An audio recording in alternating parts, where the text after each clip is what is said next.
Maybe somebody like a William Byron gets the win or something like that.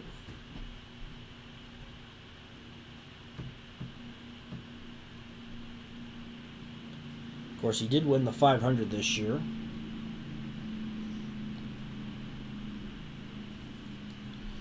So again, the first caution of the race comes out. Wreck between Morgan Shepherd and Terry Labonte. Labonte is done for the day. And it's top four are Fords. It's Irvin, Wallace, Gordon, Marlin, and then fifth is Jeff Green. Sixth is Tim Richmond.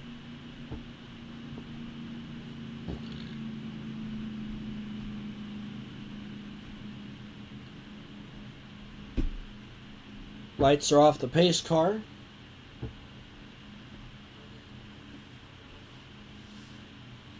I mean, you never know. It's Talladega. I mean, for all we know, Justin Haley or Carson Hocevar could win. Or Todd Gilliland. Or, anything's possible.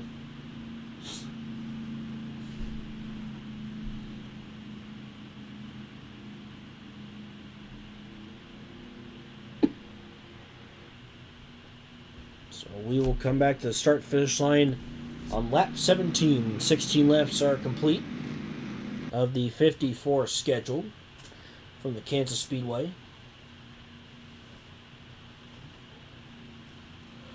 Oh, man.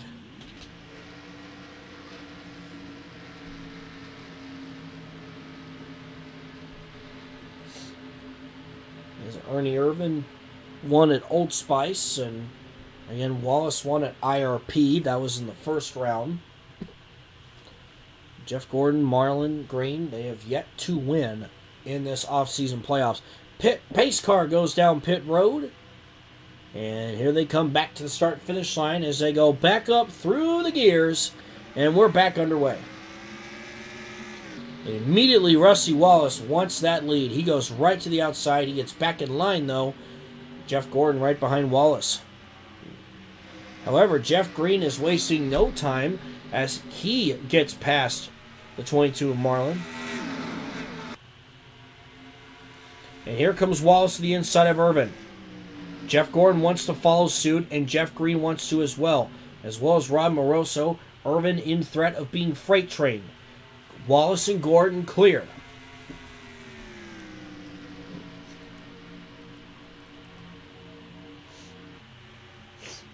It's the 2 in first place and the 1 in second place.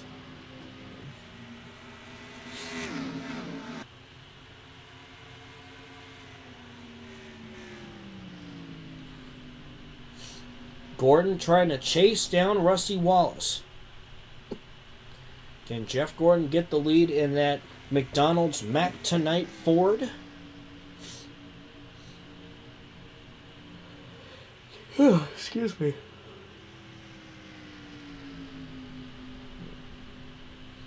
Coming to lap 20 next time by, and Gordon is all over the back of that 2 car still. He is not backed out. Gordon comes in to this race 4th in the playoff standings and seems to be in pretty good shape, I would say, barring any disaster that takes place. And you look at Jeff Green and Bubba Nissen, the last 2 guys above the cut line. As a matter of fact, the last 3 guys above the cut line are there. And then 3rd in the playoff standings is right behind him in Alan Kowicki. 1-2 is 2-1. That's right.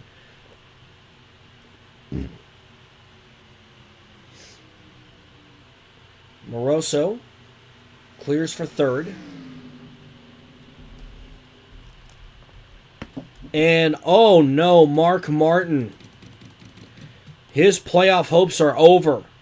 We got playoff implications. Caution out for the second time today. A wreck's already taken place, and oh man, Martin just had nowhere to go. He slams into the 33 of Jeff Burton. Oh, that's just icing to the cake. So what initially caused this wreck? So Jeff Burton is running 20th. Hey, Starlight Alchemist, how you doing? Let's see. It seemed like to me, yeah, he got loose, saved himself, gets into the 85, and then doesn't end well in his favor. And again, Mark Martin with a huge hit. And yeah, his any hopes that, especially after having a fantastic first round, his playoff hopes come to an end with this wreck. Again, just nowhere to go at all.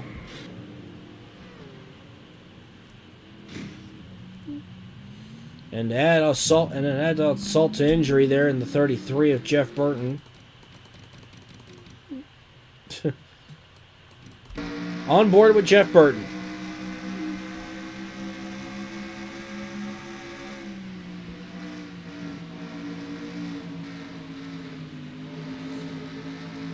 So yeah, he gets into the 32. He gets loose.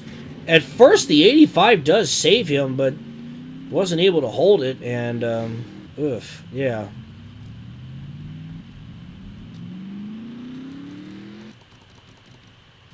Tough break there for the 33, especially the 15. Jimmy Spencer, also like Mark Martin, was just an unfortunate victim here.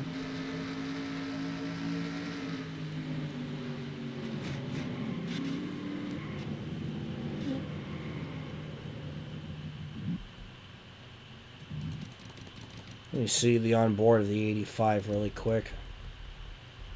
Here we go. This should give a good perspective.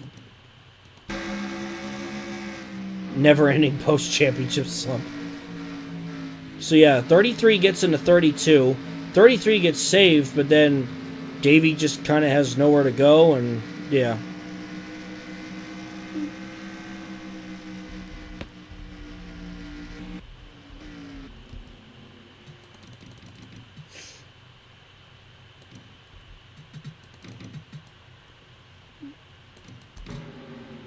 Caution's out for the second time here today at Kansas.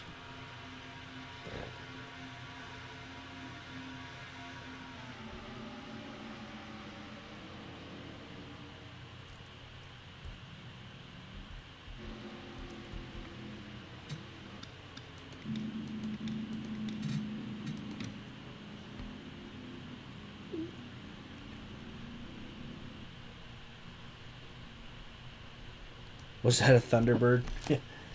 Yeah, the 77 was also a Thunderbird. Again, just because some smaller teams probably elected to use the Thunderbird, but wouldn't be too surprising if they end up switching to the Taurus here before long.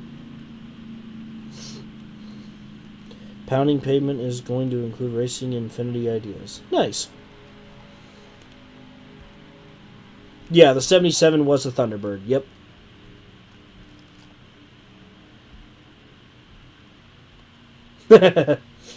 Based indeed. I know some smaller teams still use them. Some smaller 4 teams did for 98. Alright, so it appears the lights are off on the pace car. We'll go back to racing here. Lap 25. Getting pretty close to the halfway point, or pretty much just about there. Could we have a case of cautions breeding cautions? We'll have to wait and see.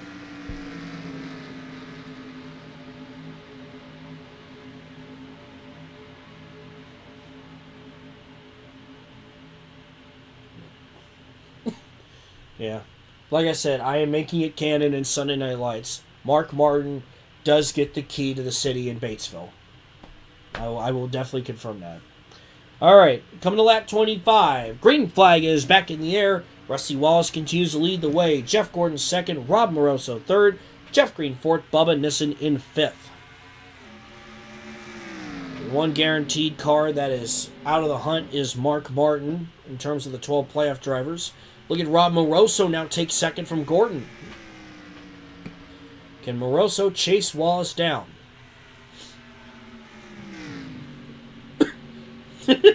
Krusty the Walrus.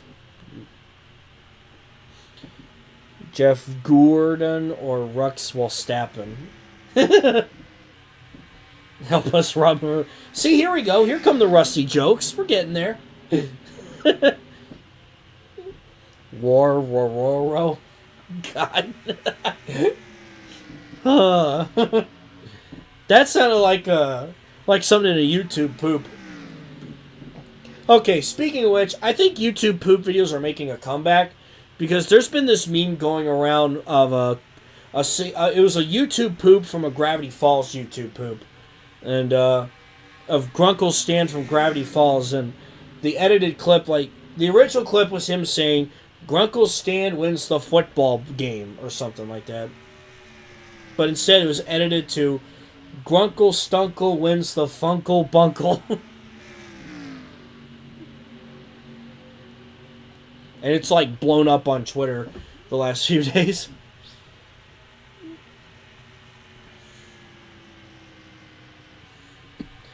Cow and Chicken.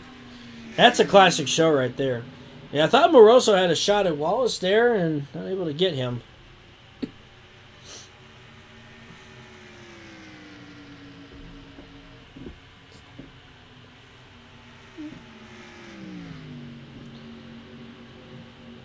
Can anybody catch Rusty Wallace? And I will say at this point, we're definitely halfway through this one. Getting close to 30 laps complete. We will be next time by.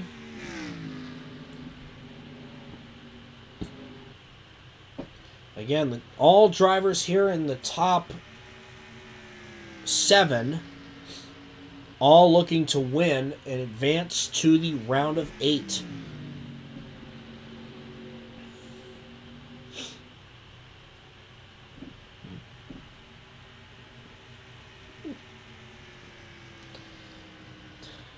YTPs, returning to the basics. I love it.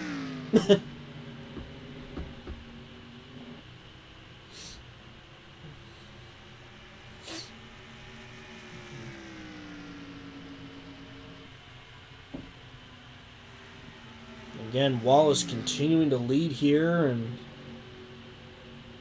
Rob Moroso still all over the back of him. He looks to the inside, maybe. Almost does. The other question is, hopefully his pit crew does not screw him again. Rusty Ballas.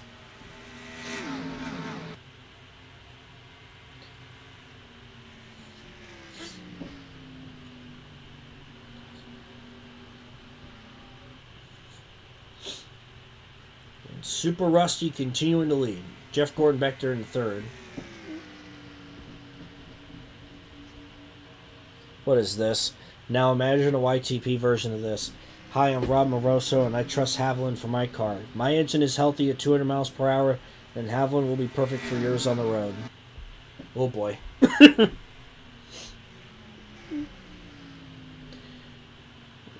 You watch too many sci-fi films. Can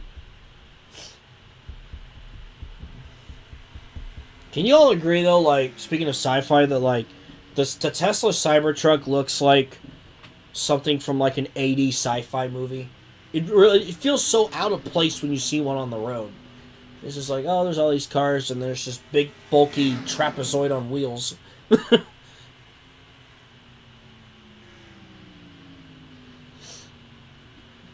like how now suddenly we're coming up with YTP names for drivers. Oh boy, what have I done? Marmon. Oh gosh. Oh, what have we done? We're approaching 2.5 hours on this train. Whew. Getting close to 20 to go. Moroso and Gordon, obviously they're there. Alan Kowicki, meanwhile, has worked his way into 4th place, trying to secure a good finish so he can advance to the next round.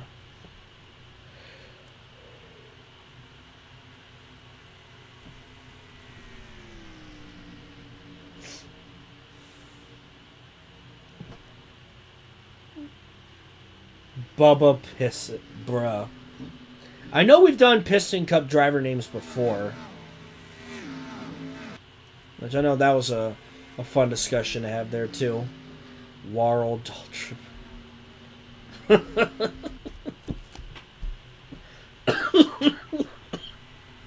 Oh. YTP names are funnier. Fair. Fair. Like I said, Grunkle Stunkle wins the Funkle Bunkle. It's been in my head. It's one of those things where it's so dumb, it's so funny. And Moroso's still not backing away from Wallace. Pooping pavement. Let's see if Moroso gets a run off turn 4. He is all over the back of that 2 car.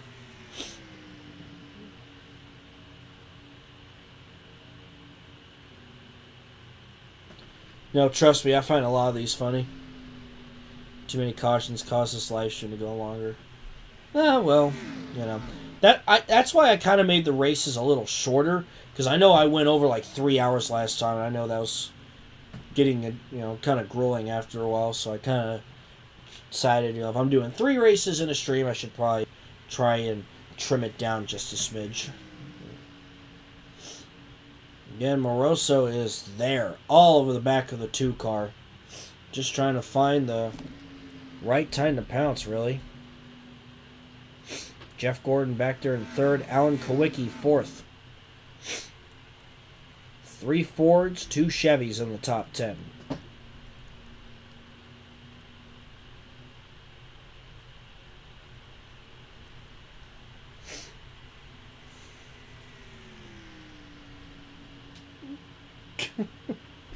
Oh my goodness. These names y'all are coming up with, I swear.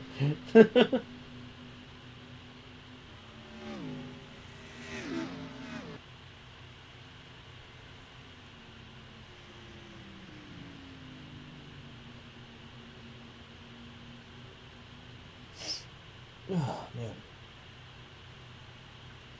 Well, this may be interesting. They're catching a lap car. That's Jimmy Spencer in the 98. They're both going to go to the outside. Oh, that's definitely going to hold up Moroso. Moroso, he's our man. If he can't do it, maybe Gordon can? Hello once again, everyone, and welcome back. I guess.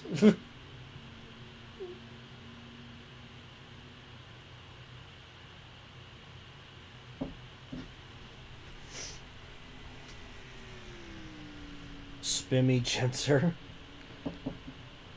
Roddy Boar, Tef Mean, I am meme.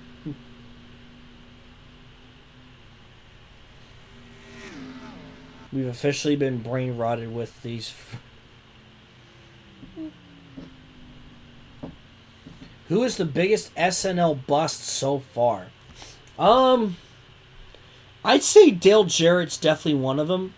But he is kind of on a redemption tour as a team owner right now. Off to a good start. So even if his driver career doesn't pan out, there is the potential I think he could be a really good owner. Davey Allison's weird because won the title and it looked like he was figuring it out. Now he wasn't, and it's just it's been tough. But I'd say outside of him, probably Dale Jarrett.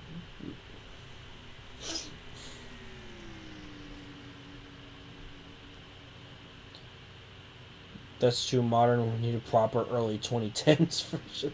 Yes.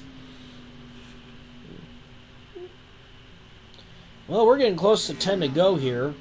It's kind of down to these 3 cars here. The 2 of Wallace, the 20 of Moroso, and the 1 of Jeff Gordon. Actually, yeah, Bobby Labonte's been a pretty big bust here, too.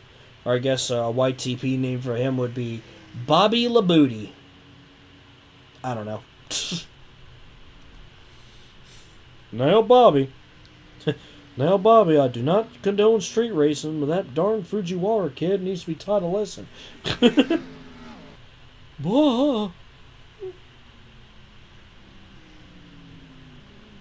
Luby Bubante. And here we go. Coming to 10 to go. We're going to have late green flag pit stops. So the top three have gone down pit road. Ernie Irvan is still on the track. Tim Richmond coming off pit road. Alan Kowicki off pit road. Jeff Green currently the leader since... oh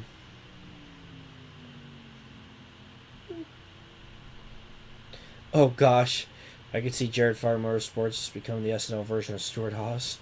Dead in 2025. Oh no. Again, I think Irvin went down pit road too. He still had to pit. So everyone's pretty much having to pit here, so this could get interesting.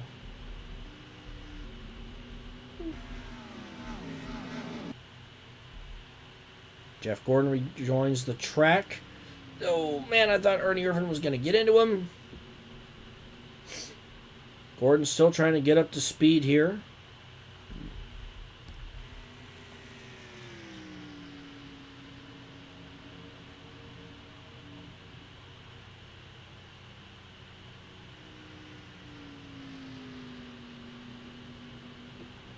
Again, we're under 10 laps to go. We'll see how everything nets out.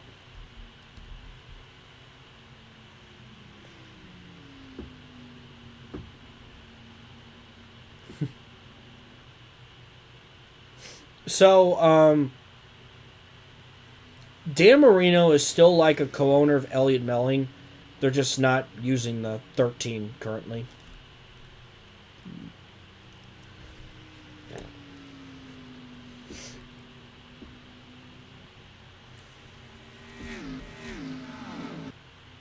Okay, I'm confused here. Wouldn't Rusty... Wait, is Rusty Wallace on the tail end?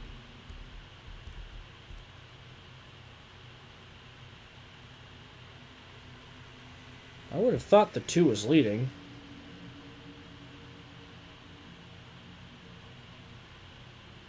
I think some guys haven't pit yet.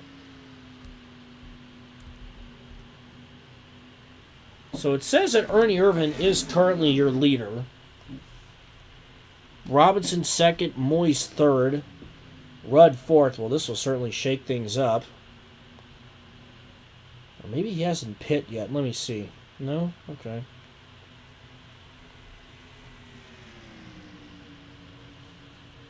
Dill pickle for Dick Trickle. That's what I thought. Yeah, Ernie hasn't pit. There's a lot of these guys that haven't pit, so Yep, good old fuel mileage. So, as of right now, if they still pit, that should give the lead to the 2, I think. But we'll see. I mean, I don't know. We're coming to like 4 laps to go at this point, so Ernie Irvan's still marked as the leader. Trying to see if some of these guys can stretch it. Shauna Robinson is listed in second. Patty Moyes third. This is interesting since, of course, it's a risk-free thing, although I think the 11's starting to... Did he slow down here? Yep, here we go. Moyes is going to stay out, though. So Moyes will have the lead. This could get interesting. We got 3 laps to go here.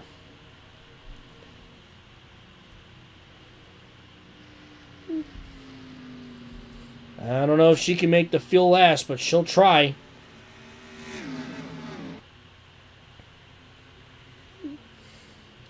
The next car on the lead lap is the 25 of Rudd, and the 45 is going to pit. So will the 25.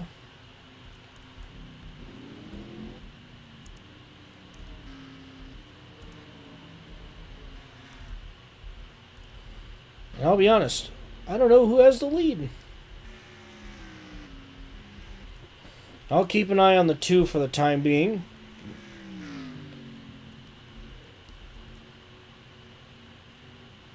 I'm not going to lie, guys. I may not know immediately who's going to win this.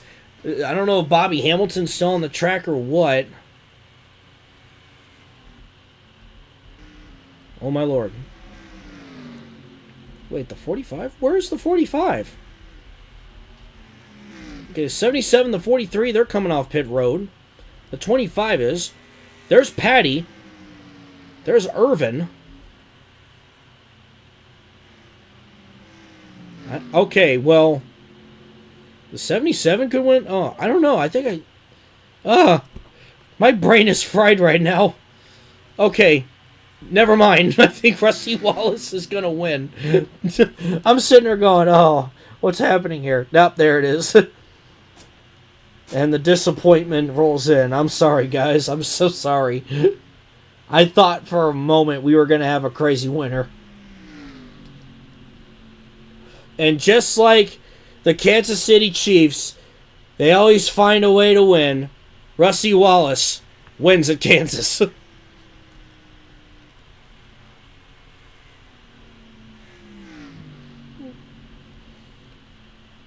Well, I'm so sorry, guys. The finish there got really interesting. I was sitting there trying to figure out what was going on. Oh, God. I'm so sorry, y'all. So Rusty Wallace will advance to the next round. I'm pretty confident Kawicki and Gordon do too. Yeah, so I will Rusty and Kenny Holmes. No, Rusty and Kenny Kelsey. Because, I mean, they're brothers, just like the Kelsey brothers, right?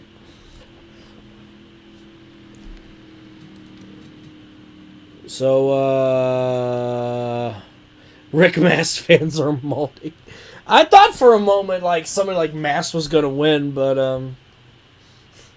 all 5 of them. Now I'm just thinking of SpongeBob. There's 2 of them! You know.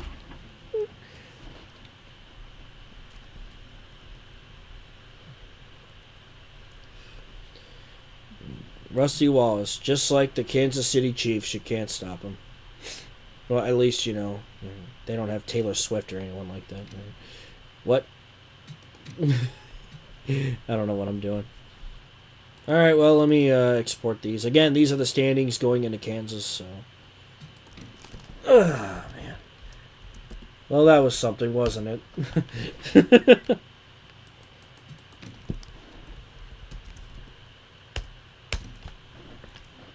Alrighty, over to score 4, where I will put in the points, and then, let's see. We'll do one last graphic, and probably call it a night. So again, we are going to find out who advances, who doesn't. Like I said, Irvin and Wallace get those automatic berths with those wins.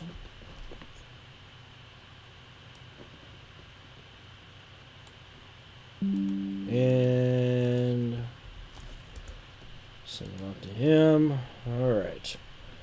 And just stand by, yeah.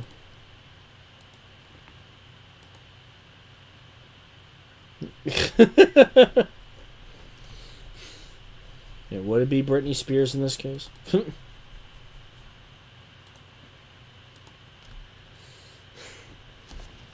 I guess for the rest of the field, they'll have to shake it off. Yeah, just passing 2.5 hours on the stream. Before I show you all the final standings for the round of 12, again, just want to I want to thank you guys for tuning in. Yes, I am working on the next Racing Infinity. I am painting I actually painted 3 cars for them today. I'll say that. Again, I'm not going to give it away, but it's based on a relatively more recent rumor. I'll leave it as that. So, it's more of a recent rumor. And I think it'll be a fun one. I think this will be a really fun one, so... I'm sure this may be one where you guys will look back and go, oh, yeah. So, we'll see. I think this will be a fun one for sure. Like I said, I think... So, Irvin Wallace advanced. I'm pretty sure Kawicki's safe. I'm pretty sure Gordon's safe. I don't think Richmond, Nemechek, certainly not Martin or Earnhardt. I don't think they did enough to advance, but... Again, we'll wait and see and wait for confirmation. Excuse me. And then, oh man.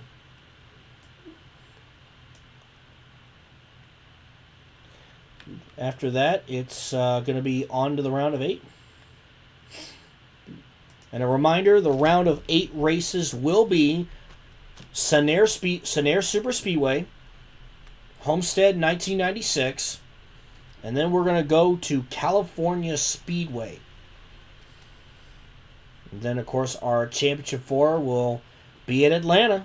So that's what we got in terms of the off-season playoffs. And, yeah. So I think the next round is going to be pretty fun. We'll see how that all nets out. Oh my god, Kid Picks? You mean that art program you would get? And you can, like, make all sorts of different... Yeah, I remember that. Yeah, it was like... Oh, man, I'm trying to remember, because, like... Kid Picks. Yeah. Yeah, it was a bitmap drawing program designed for children. Wow. Yeah, I do remember using that software as a kid. Yeah. I just remember the undo guy. Now wait a minute. undo.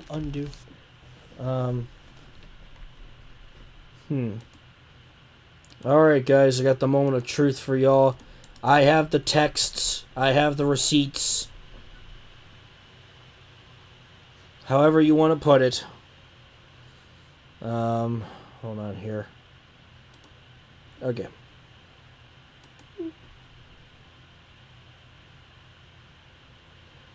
Oh, thought I clicked on it. There we go.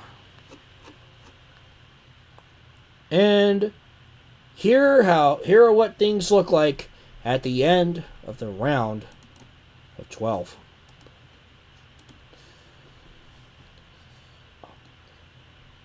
So, Ernie Irvan, Rusty Wallace, they advance with their wins. Then it's Alan Kowicki, Jeff Gordon, Rob Moroso, Ricky Rudd, Jeff Green, and Bubba Nissen. And unfortunately for Tim Richmond, Joe Nemechek, Dale Earnhardt, and Mark Martin, those drivers, their playoff hopes come to an end. And they'll have to think back on what could have been. I think I just realized, I think Nemechek's was misspelled there, but that's okay. I always messed around with the undo guy just because he sounded, as a kid, he just sounded funny. And, I do remember using that program as a kid. Good old nostalgia.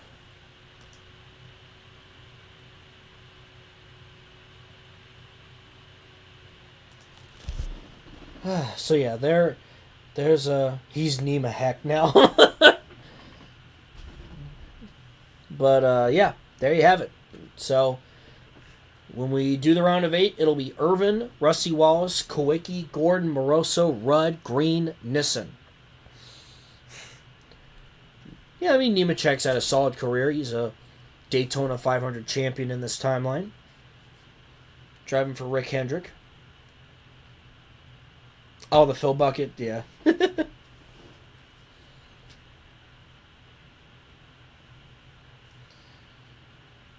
Oh, man. So, yeah, there you have it. If you guys have any more questions or comments or anything like that, I'll take a couple more minutes to answer them or discuss whatever. And besides that, I'll go ahead and call it a night, and we'll go from there. So, again, stay tuned for more information regarding the next Racing Infinity and, of course, more Sunday Night Lights information for 1999. And, yep, production, getting all the cars and all that is well underway. But, yeah. Bubba Nissen is trying to get the winless title in 44 races. Yeah, I mean, he could pull it off. We'll see. I mean, then again, we thought Mark Martin was going to have a run, and unfortunately, just things did not go in his favor in the second round. Yeah, like I said, I'm begun painting cars for the next Racing Infinity, and cars are already getting painted for Sunday Night Lights, and hoping to start races really, really soon for Sunday Night Lights, and get the ball rolling on that. So, yeah, so we're making really good progress on everything, and we'll continue to go from there. So, with that being said, if there's any more questions or anything like that, I'll go ahead and wrap things up here. So, hope you guys had a good time. I think we had a lot of viewers today for sure. Again, I really appreciate you guys checking out the channel as always. And if any of you are new, feel free to hit like and subscribe for more updates regarding Racing Infinity and Sunday Night Lights and any other future videos that I'm working on and all that fun stuff. So, yeah, thank you guys so much for tuning in tonight. I hope you all have a wonderful night and have a wonderful weekend. Enjoy the race tomorrow. Oh yeah, we're definitely cooking schemes for sure. We are cooking. And I said, let him cook. But anyway. Yeah, thank you guys so much, and I'll see y'all next time.